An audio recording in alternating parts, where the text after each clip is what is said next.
Well, we are on our way up to do some filming with the Own Boss guys again today. I think for the most part, actually I don't know 100%, but I think it's just gonna be me up there with the film crew today. We're gonna be doing some filming with not just this truck, but the OBS. So we're gonna do a side-by-side video up there at some point today too. I'm just gonna kind of go side-by-side on the trucks, give you guys a little sneak peek of them. It's pretty sick. And then at some point here, we are gonna snag that OBS and take it back home with us. So that way we can shoot some more content and stuff like that. It's gonna be sick. Get my game face on for filming. We're gonna try to get these ads shot, get some videos produced. It's gonna be sick. But you guys haven't seen the, well, maybe by the time, you might have seen some ads rolling by now by the time you see this, but you guys haven't seen, at least on the YouTube channel, you haven't seen the OBS since we made a couple changes to it. And you guys never got to see like a full in-depth on that truck, like a look around of the interior, of what it looks like now, you know, stuff like that. This truck side by side with the second gen 12L, which is why I'm hauling it up here today, so we can do a side by side video with the trucks together. Watch the video through, but then after that, if you haven't done so, tap the link, get entered for dual freaking entry, guys. Dual entry is live. We haven't done a dual entry, and when was the last time we did a dual entry? I think it was August. So it's like September, October, November, December, January, February, March, April, May. It's been 9 months since we've done a dual entry, and you guys have been wanting to see a dual entry again for so freaking long, and it just hasn't been the right duo to do it to where it's like really going to hit home and everybody's going to be like really pumped about it. And we wanted to bring you guys the absolute freaking best from Dodge in the 90s and the absolute best from Ford in the 90s. And that's what we've got for you. We've got some freaking sick trucks running together right now, and you've only got a week. You got 1 week to get in for dual entry, and then it is over. So tap the link, place an order. Good luck.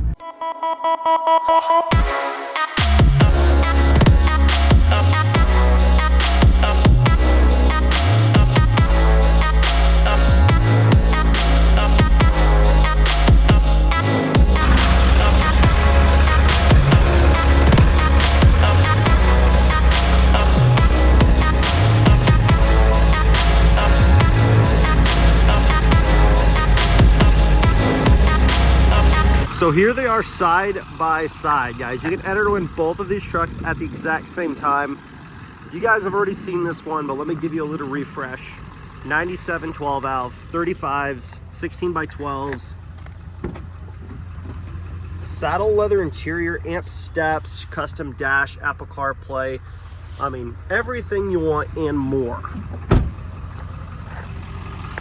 Then over here, we have a 1997 crew cab long bed with a matching bed cap, 7.3 power stroke, ZF5 manual transmission.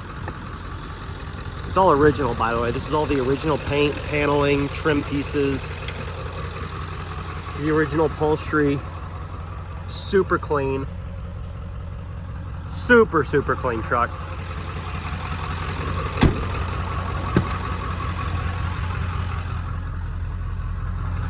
And you will get to see more of this truck once I get it back to the house. But I wanted to do a side-by-side with both of these trucks here together while I still have them here next to each other. Absolutely sick duo. If you want to get 50 times entries towards both of these at the exact same time, guys, we haven't done this in 9 months. Dual entries here this week only, every $1, 50 entries towards each truck. Not 50x entries split in two, 50x for this one and 50x for this one, but only for this week. So dual entry ends June 15th. If you want to get in, do it. 16 by 12s on this truck also. Same exact tire size, different style tire, but same exact size. 16 by 12s, 305/70 R16s.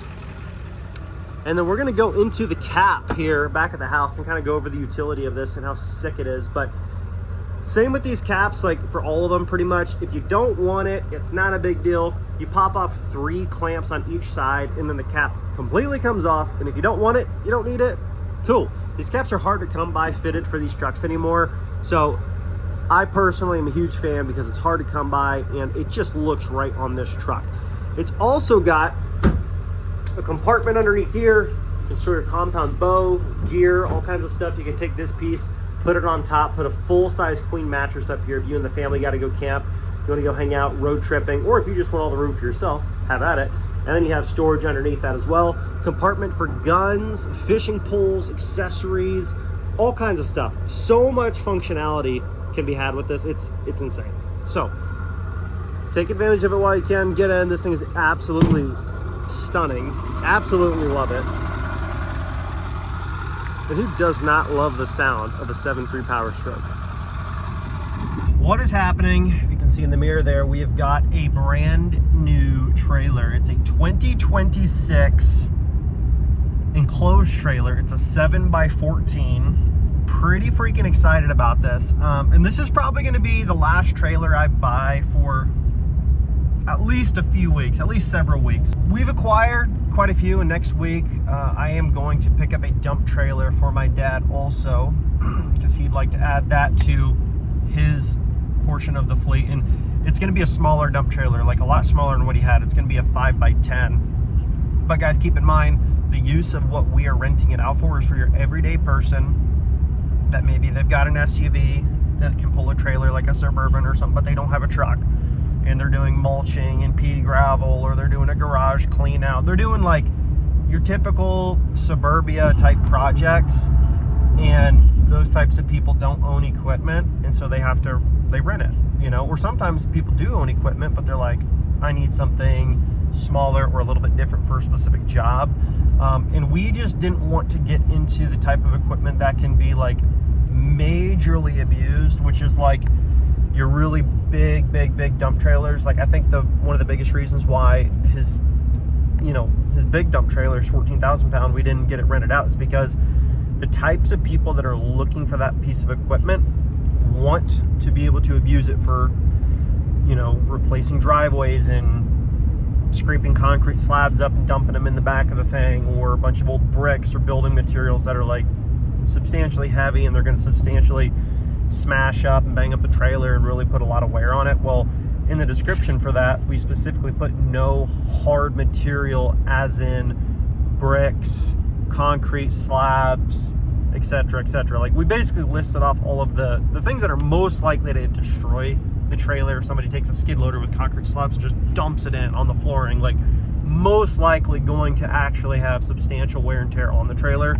And we just didn't want to rent to, like, I know that that's what people buy them for, but it's like, we personally, with what we were going to charge for rent, my dad just didn't want to go down the route of like renting out a piece of equipment that he's not going to be proud to pull down the road within 3 or 4 months, because it's so mutilated that it's just kind of like, it's just not even like, he won't be able to enjoy it himself anymore. Like, the car trailers, utility trailer, all the other stuff that we've rented out so far, we've had nothing come back at all that's really done anything beyond what it already looked like when it left. Like, everything's come back in the condition people took it in, other than some like oil stains and stuff that you just can't worry about because it doesn't matter. Like, it's not ruining anything. We haven't had anything come back destroyed or damaged. And although you can still way overload a 5x10 dump trailer, it's a lot less likely when you're advertising maximum of 5,000 pound payload capacity, and then you're listing it specifically for the most likely things that it's going to be is for like cleaning out brush, mulching, gravel, you know, moving soil, stuff like that. Stuff that's like, it's going to get dirty and scratched all over the place, but it's not necessarily going to get mutilated like slabs of concrete and cinder blocks being dumped in there on a skid loader, like stuff like that. But this other one is going to be like, I think it's 2,000 or 2,100 pounds empty, so it's going to be nice and lightweight and suitable for your everyday person to rent it. And even if they've got a freaking Jeep Grand Cherokee, for example, that's got a 5,000 pound towing capacity, like, they could technically rent it, and they can't max out the payload, but they could put a couple thousand pounds of material in it, and they can still use it, haul it, dump it, whatever. It's not that big of a deal. Now, with the 14-foot enclosed, I am pretty pumped because it's going to add diversity to the fleet. We've got a 24-foot 10,000 pound car trailer. We've got a 20-foot 10,000, which is actually rented out right now. I got my 20-foot 7,000 pound rated, which is getting picked up for a 5-day rental right when I get back home today. And then we've got a 15-foot utility trailer that's rented out for a 2-day rental right now, and it's coming back later today. And then we've also got a 10-foot utility trailer that's been getting rented out like crazy. It actually just got returned yesterday, and it's going back out tomorrow. So things are staying pretty steady. It's pretty good. I did have a couple requests for an enclosed trailer, and guys are like, man, you know, like I need an enclosed trailer. I've got a move I'm doing, or like, hey, you know, like I've got a trailer that's down, and you know, like I really could use it for my lawn care stuff for a couple of weeks, or hey, you know, I've got a whatever, I sell wheels and tires, and I need something to be able to lock up these nicer sets. I don't want them out exposed, just sitting in parking lots. If I have an overnight at a hotel or something and I'm hauling wheels and tires from one state to the next, like I really need something that I can lock up and keep my stuff secured, just stuff like that. So I've had random calls for those types of things, and I'm like, I just don't have one yet. So now I'm gonna be able to get this thing plated today, hopefully. I'm gonna buy some E-tracks, buy some basic accessories to get it going out the door, and then get this thing up for rent. And I'm just gonna go straight to some of those other guys I already reached out, just let them know it's available, let them know the rate, and see if I can't get this thing booked out like right away. There she goes. That trailer is getting rented for 5 freaking days. I ain't trying to be weird. I mean, it's only a couple $100, but it's like, dude, I mean, the trailer just sits there otherwise, and I'm just glad that I ended up buying that trailer, because I got so sick of renting the one that I was renting. Like every single week I was renting a trailer. I'm like, why don't I just freaking buy a trailer? This is ridiculous, because I have enough land and parking. I don't have an HOA fee. Like I can buy a trailer, you know what I mean? I understand there's people that can't, whether it's financially or where they live, they just literally can't, or they're worried about them getting stolen. But I'm like, I should just buy a trailer. And then I got to a point where I actually didn't use a trailer much. I'm like, well, crap, now what do I do now that I got a few $1,000s invested in a trailer that I'm not using? I'm like, I should try to rent this thing out. Next thing you know, got 3 trailers. My dad's got, I mean, he already had a bunch, but he's adding a couple more trailers, you know, and it just kind of turned into this cool deal where it turned into pretty passive income. I mean, that guy's going to take that trailer for 5 days. He paid me up front. Agreements are signed. Trailers on tracking. It's all insured for rental use and all. I mean, it's pretty sick. Well, guys, it has just not stopped. We have added a 3rd trailer for me in terms of the total to the fleet. Actually, stay tuned, because next week we're actually picking up another trailer. Not for myself, it's for my dad. It's one of his. But it's gonna be sick. It's gonna be sick. This thing is growing quick. Like, it's really growing fast. Like, I've got a trailer that just got picked up for a 5-day rent. I got a trailer coming back, and then I've got 2 more trailers going out in the morning, and this one I just now am listing it for rent. I already got the insurance. I called up and got it added up to the renter's insurance policy on my way back home. I already got plates on it. I did just toss these carabiner clips. You don't really need them, but just as an extra precaution, just figured I could give people some peace of mind when they're pulling it down the road. Sweet trailer though. I'm super excited about this. Like I'm so pumped to get this thing listed for rent. And it's kind of like a nervous and excited feeling, because I don't have anything like this added to my fleet currently. I've got the 3 trailers now, and that's probably going to be it for me for a little while, until we get some recouping of revenue, and then kind of decide, like, okay, do we sit back and just start collecting savings from these rents coming in, or do we just go straight into growing the business and buying more and more trailers as the rent come in each month? Do we just go out and buy another one and burn through the cash to grow it? Or do we sit back and kind of like try to fine tune what we have before going any further? But for sure, there's going to be at least a handful of weeks where we kind of take it a little bit slower, kind of see how things go. I'm pretty excited. Like, I'm like super excited, because it's working. Like, it's really working. There's a lot of cool things going on in life right now.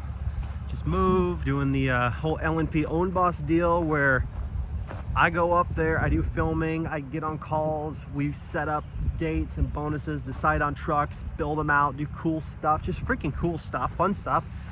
And then like all the dirty work is handled, and like I just have so much freedom. Like I would not even be considering this if I was still doing all that right now. So like it's just like a breath of fresh air, and I'm super excited about it still. But I am going to get this thing listed for rent, and it's a little bit tricky on how to price these things, because you kind of got to price them based on a few different factors. A, look at what your local U-Hauls, Enterprises, stuff like that. Look what they're charging for a similar trailer. But then also you have to take into consideration, you've got nicer stuff than most of those places, like most of U-Hauls. Like they're 6x12s, they're 5x12s, whatever they are. They're freaking like 5.5 foot tall ceilings. So I personally freaking hate packing those things because you smack your head if you actually stand up straight.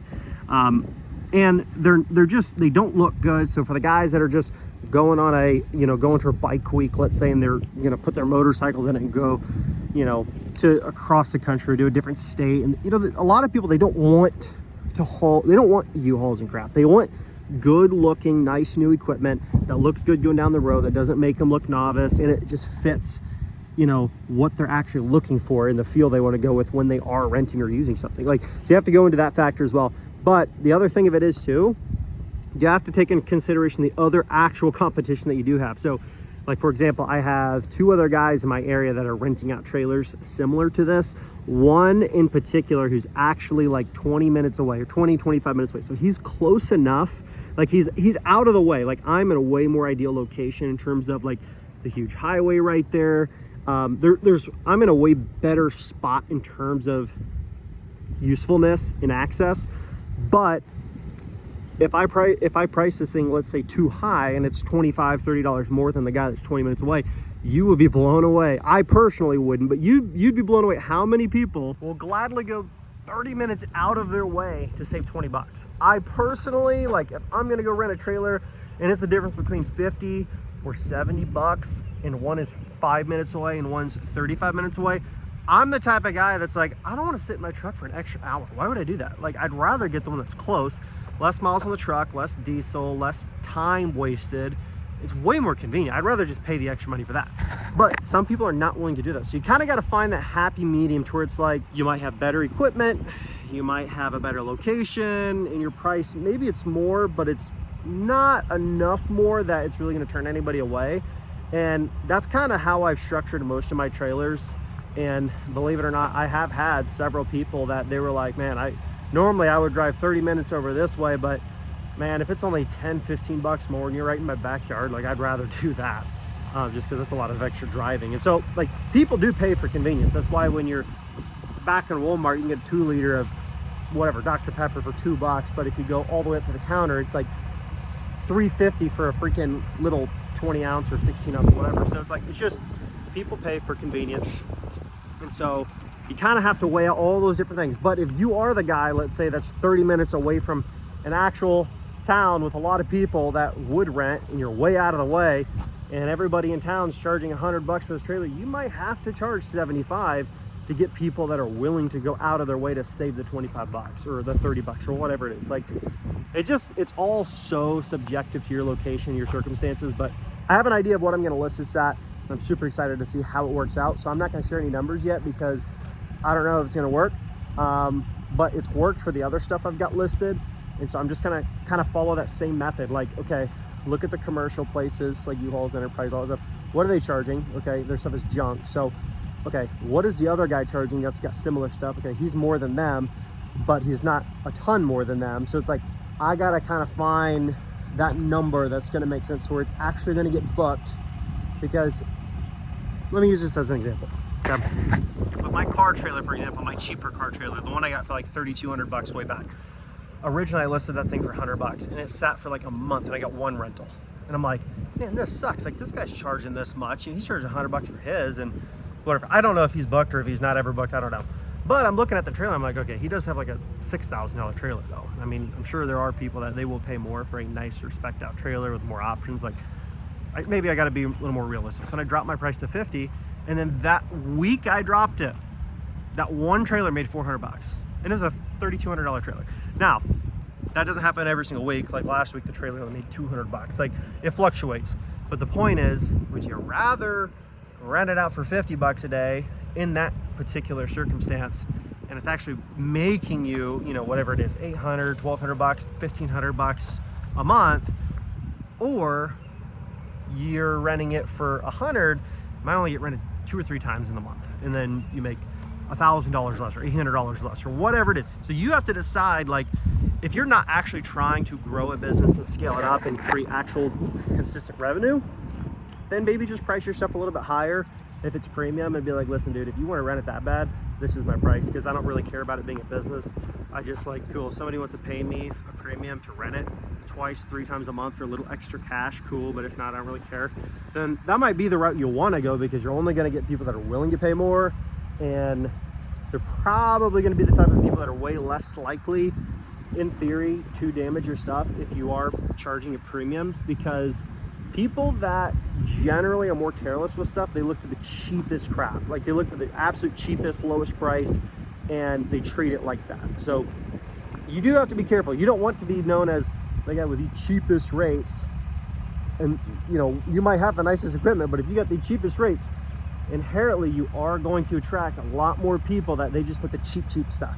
And that's where it can hurt you, because a lot of times, not always, but a lot of times, those types of people don't necessarily care to take care of their stuff. And I did order some accessories for this thing, but again, it's a 7-foot wide, 14-foot long. It does have radial tires on it. And I did add these clips. These are carabiners. Sorry, Dad. He had like 20 of these things that he's just kind of accumulated from over the years. So I grabbed some of his older ones that looked like they had some little bit of wear and tear on them. You got the easy drop door because it's spring assist. Sweet. You got the additional fold down for like wheeling up a dolly in there and stuff. But it is freaking sick, dude. It's so sick. I'm like so freaking pumped for this. And you do have a side door. I did buy some straps. They're only 400 pounds of working load, 1,200 pound brake strength. Like, they're not anything crazy, but I'm like, you know what? I'm gonna add some straps for now. I'll probably add more eventually, and then just kind of get like a little E-track kit here with a bunch of hooks, and like hang up a little like drawstring bag with my straps and all my accessories. So that was kind of like, hey, hanging right here. If you need any straps, you need any E-track, you know, anchors to move, or like whatever, like everything's right here. Use it if you want. If you break a strap, no big deal. Just let me know so I can replace it for the next person. And I think it'll do really, really well. Now, I do have E-track stuff on the way. So for now, I'm going to rent it. I'm going to try to get it running out to bring in some money, but it does just have the 4 D-rings that are like, they're like mini D-rings, but it does have the D-rings just in the 4 corners, and that's it. Because there are people that, you know, the 4 D-rings are enough. Like, they're just moving some random garage items or a couch or whatever. Like, they're not moving anything crazy. They don't necessarily need all the D-rings and all the extra stuff. So I'm probably going to just try to put it for rent anyway. But I'm not going to do any price adjusting whatsoever until I get it fully spec'd out with the E-track system, all the accessories, like all the stuff that's really going to tick the boxes for like 95% of people that are going to rent it. So freaking sweet. If you want to get entered to win, you've got to do it. It's now or never. Okay, giveaway's ending June 15th. So tap the link in the description below, lnpgear.com. Anything you buy gets you entered to win. The more you spend, the more entries you earn, but it only takes 1 lucky entry. So tap the link, place an order, get entered while you can. Peace.